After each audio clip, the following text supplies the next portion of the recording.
السلام علیکم ورحمۃ اللہ وبرکاتہ۔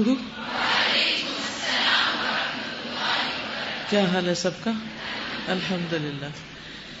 نحمده ونصلی علی رسولہ الکریم، اما بعد فاعوذ باللہ من الشیطان الرجیم، بسم اللہ الرحمن الرحیم۔ رب اشرح لی صدری ویسر لی امری واحلل عقدۃ من لسانی یفقہوا قولی۔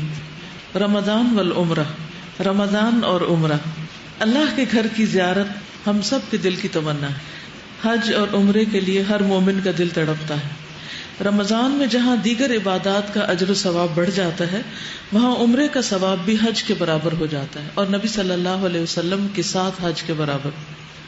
اس کی دلیل ہمیں درج ذیل احادیث سے ملتی ہے۔ حضرت ابن عباس سے روایت ہے کہ جب رسول اللہ صلی اللہ علیہ وسلم حجۃ الوداع سے واپس ہوئے تو آپ نے ام سنان انصاریہ سے دریافت فرمایا کہ تم حج کرنے کیوں نہیں گئی؟ انہوں نے عرض کیا، فلاں کے باپ یعنی میرے خاوند کے پاس 2 اونٹ پانی پلانے کے تھے، ایک پر تو خود حج پہ چلے گئے اور دوسرا ہماری زمین سیراب کرتا تھا، تو اس لیے میں نہیں جا سکی۔ آپ نے فرمایا، رمضان میں عمرہ کرنا میرے ساتھ حج کے برابر ہے۔ ایک اور روایت میں آتا ہے کہ آپ صلی اللہ علیہ وسلم نے فرمایا، جب رمضان آئے تو عمرہ کر لینا، اس کا ثواب حج کے برابر ہے۔ ایک اور روایت میں آتا ہے، رمضان میں عمرہ کرنا میرے ساتھ حج کرنے کے مانند ہے۔ لیکن یہ یاد رہے کہ رمضان میں عمرہ کر کے حج کا فریضہ ساقط نہیں ہوتا، یعنی کوئی شخص یہ سمجھے کہ اس کا حج ہو گیا ہے، حج کا ثواب ملے گا، حج نہیں ہوگا۔ حج تو اپنے وقت پر ہی ہوتا ہے۔ الحج اشہر معلومات، حج کے مہینے سب کو معلوم ہے، تو وہ اپنے مقرر مہینوں میں طے شدہ ایام اور قاعدے کے مطابق ہی ہوتا ہے۔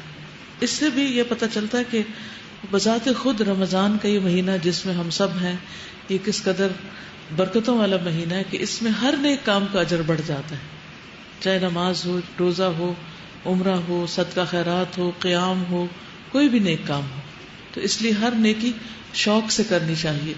روزہ رکھ کے اگر آپ تھک جائیں یا قیام کر کے تھک جائیں تو دل میں کوئی ملال نہیں آنا چاہیے، پھر بھی شکر ادا کرنا چاہیے کہ اللہ تعالیٰ نے ہمارے گناہوں کے کفارے کا کوئی موقع ہمیں عطا کیا ہے۔